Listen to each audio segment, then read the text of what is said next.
This cookie has 600 calories. To burn it off, you'd need to sprint for 55 minutes straight. Think about that.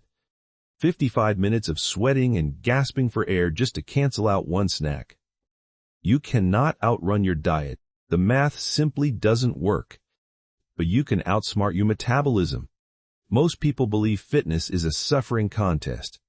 If it doesn't feel like dying, it doesn't count. So they sprint, they grind through brutal interval training, they suffer for months, and look exactly the same 6 months later. What actually works isn't about burning more calories.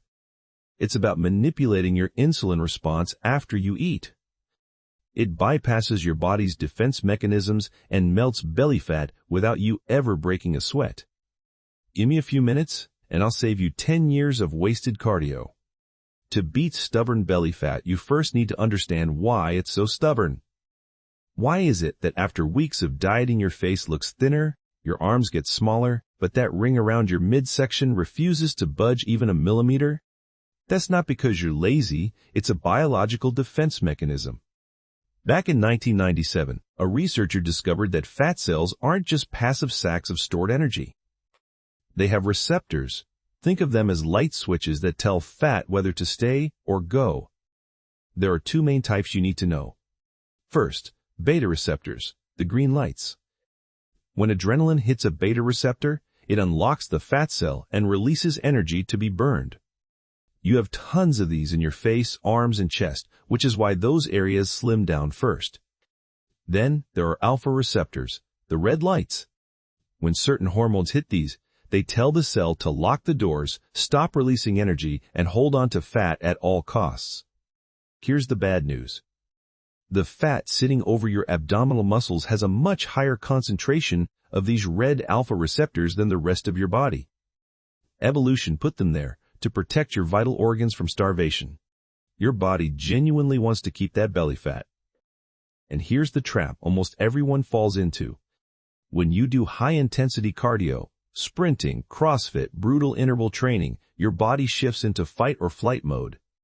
You release large amounts of stress hormones, specifically adrenaline and cortisol. In your arms, that adrenaline hits the green light, you lose arm fat. But in your belly, adrenaline hits the red light, and cortisol makes it even worse. Chronically elevated cortisol has been linked directly to increased belly fat storage in research. So by destroying yourself in the gym, you may actually be signaling your belly fat to stay exactly where it is. You could be working harder just to stay softer. So, how do we fix this? How do we flip that switch from red to green? We need to move the body without stressing the body. We need to enter something researchers call the fat oxidation zone. Picture your body having two fuel tanks. Tank A is small, filled with high-octane rocket fuel. That's glycogen, your stored sugar. Your body reaches for it when you sprint or lift heavy. Tank B is a massive oil tanker. That's your body fat. Your body prefers this one for slow, low-intensity tasks that last a long time. A large 2021 meta-analysis reviewing 54 studies set out to settle the debate between slow and steady and hard and fast training. The result, high-intensity cardio burns mostly sugar. Low-intensity cardio burns mostly fat. Your body doesn't care about your feelings, it cares about fuel efficiency. When you run, you're burning the sandwich you had for lunch. When you walk, you're burning the fat stored on your hips. That's the Zone 2 effect. When you walk, keeping your heart rate low enough that you can still hold a conversation, cortisol stays low, which means those alpha receptors in your belly aren't triggered to lock down. Meanwhile, fat oxidation can reach close to 100%. The answer, as you've probably guessed, is walking.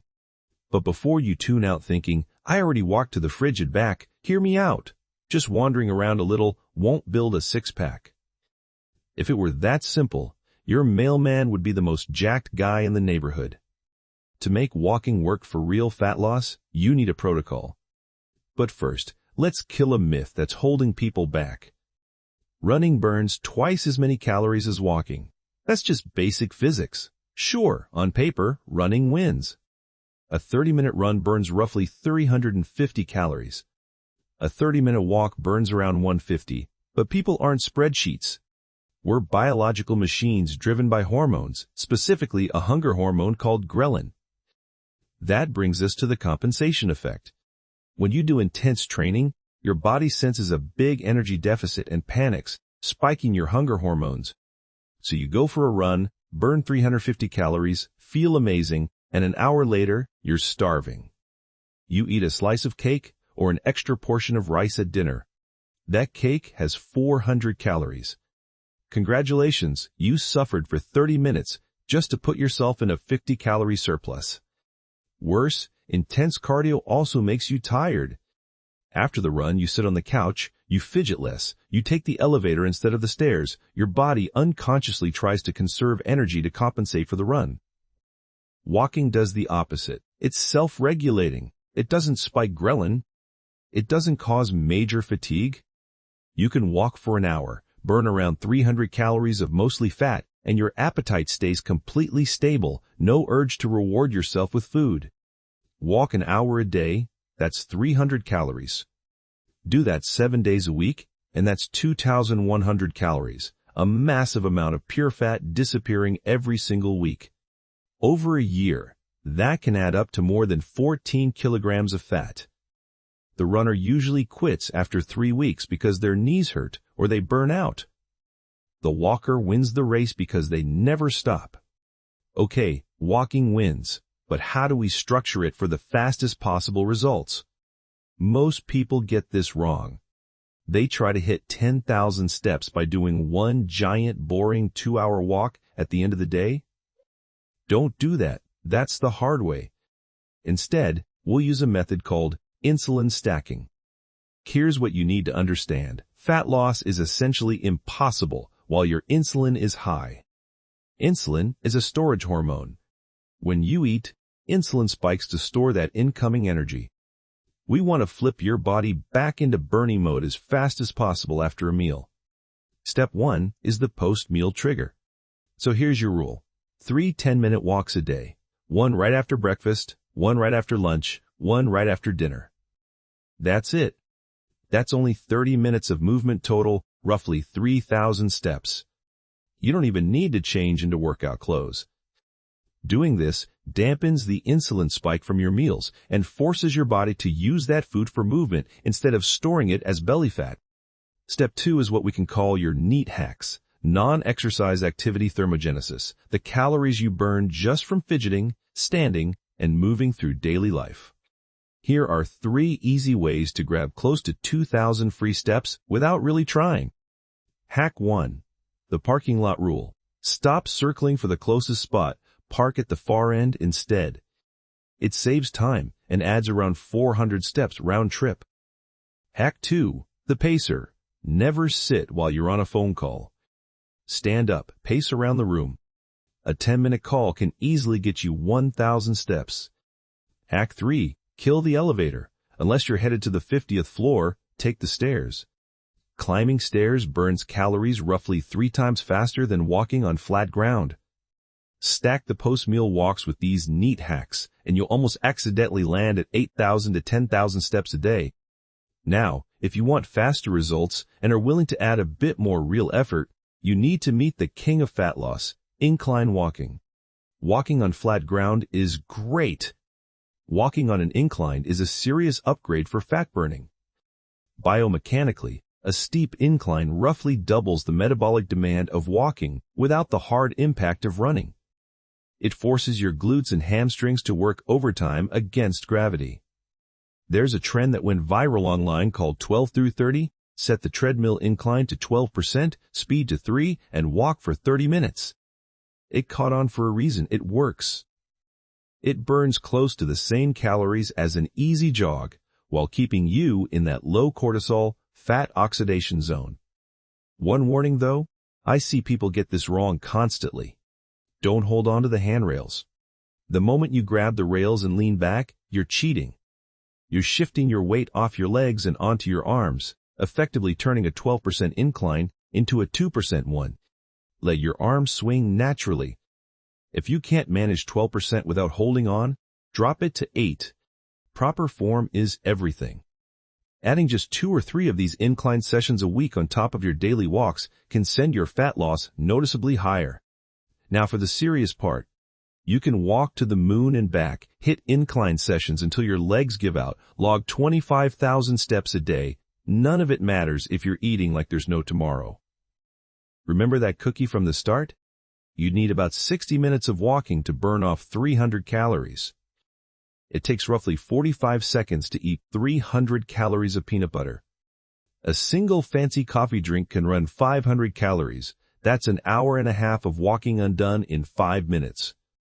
You can't outwalk the fork. A lot of people use walking as an excuse to eat more, thinking, I hit 10,000 steps today, so I've earned this pizza. You haven't.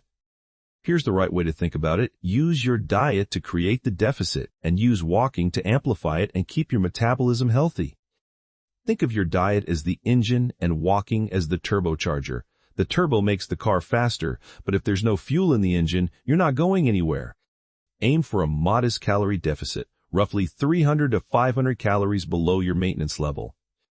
Combine that with this walking routine, and fat genuinely runs out of places to hide. Let's put this all together into a plan you can actually follow, a 12-week roadmap. Weeks 1 through 4 are the warm-up. Don't chase 10,000 steps yet. Just find your baseline. Check your phone, see your current daily average, and add 2,000 steps to that number. Focus entirely on the post-meal walks. Just build the habit of moving after you eat.